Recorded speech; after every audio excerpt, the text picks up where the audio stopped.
conservative. They didn't always, but they do now. Why is that? Take a look at the state of California. It was the bluest state, of course, in the 2016 election. But not every part of the state is Democratic. Many counties in the state's Central Valley voted big numbers for Donald Trump. Victor Davis Hanson is a classics scholar and a senior fellow at the Hoover Institution, based at Stanford University. He's also a farmer in the Central Valley, and he just wrote a piece entitled "Why the Central Valley Votes More Conservative," where he described the 2016 election as a revolt by the forgotten masses against the elites. It was a revolt, he said, against, quote, "a world where walls on the border are proof of ignorant xenophobia. Gates and walls around private Tony residences are logical measures to ensure security." Professor Hanson joins us now. Professor, thanks a lot for coming on. Thank you for having me. So how would you summarize, so what is the core cultural difference that creates the political divide between rural and urban voters?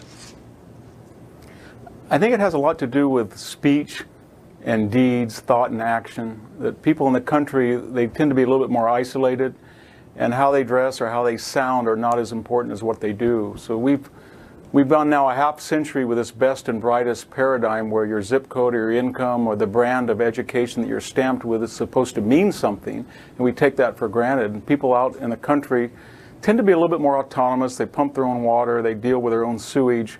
So a man or a woman that can repair a hydraulic ram in 10 minutes or get on their belly and take out a transmission, that takes a lot of skill, and it takes a lot of intelligence and ingenuity, and we haven't valued that because we are in this paradigm. You leave this Tony prep school, then you go to an Ivy League or a Stanford, and then you get branded, you go to DuPont Circle, Upper West Side, and we consider you wise. And the people in the interior said, well, wait a minute, we're $20 trillion in debt, you can't speak on a campus without being shouted down, we've got the worst economic growth. Who are you smart guys that gave us that? Exactly. We didn't do it.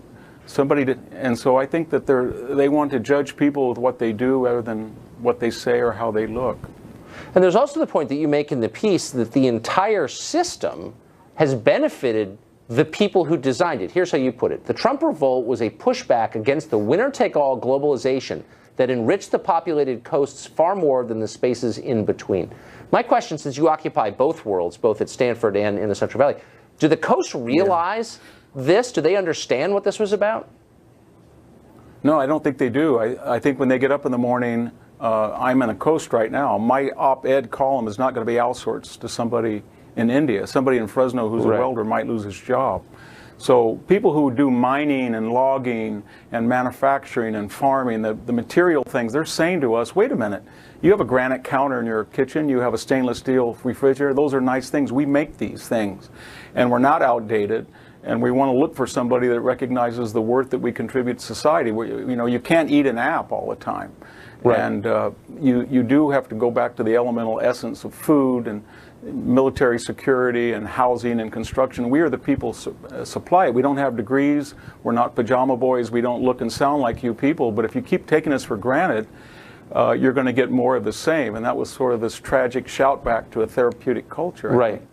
But it's more than take us for granted. I mean, lots of countries have seen this, the tension between the countryside and the cities. But why the loathing of the people in the cities for the people in the country?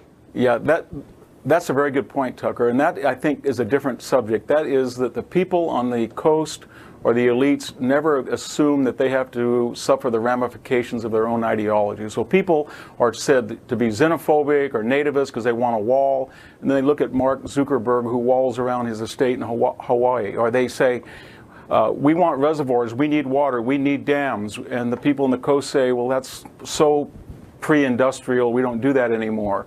And yet San Francisco is supplied by Hetch Hetchy water transfer. So it's a sort of an anger that these people on the coast don't follow the very rules that they imply for whether it's Leonardo DiCaprio flying on a jet and then lecturing us about carbon footprints. They just don't feel that people follow the same rules that are applied to the people in the center, and then they suffer the added indignity of being called xenophobe or blinkered or knuckle draggers, and they get angry. It's an emotional response, as you say. I live on the coast, and it makes me angry just watching it. Professor Hanson, that was really interesting. Thanks a lot for coming on tonight. Thank you for having me. Well, up next.